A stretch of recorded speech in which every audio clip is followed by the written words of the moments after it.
Seorang warga negara Amerika Serikat berinisial JBM ditilang polisi pada Senin 12 Juni 2023 terlihat mengendarai angkot berwarna biru lengkap dengan plat nomor kendaraan berwarna kuning.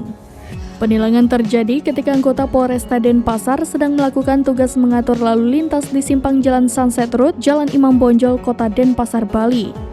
Kasihumas Polresta Denpasar AKP Iketut Sukadi mengatakan, sebelum dilakukan penilangan sebenarnya angkot tersebut terlebih dahulu viral di media sosial karena dikendarai bule. Saat itulah petugas melihat angkot tersebut.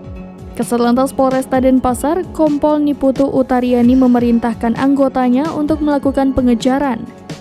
Barulah saat tiba di selatan Patung Tahura, mobil angkot biru tersebut ditemukan oleh petugas kepolisian dan diberhentikan.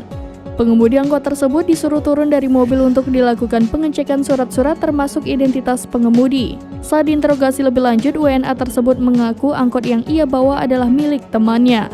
Tindakan penilangan pun dilakukan atas pasal 280 ayat 1, 281 ayat 1, dan 288 ayat 1, yang mana mobil tersebut diamankan karena SIM A umum tidak dimiliki oleh bule, sedangkan SIM A dan SIM C yang ada. Karena tidak sesuai dengan peruntukan, maka bule tersebut terpaksa ditilang.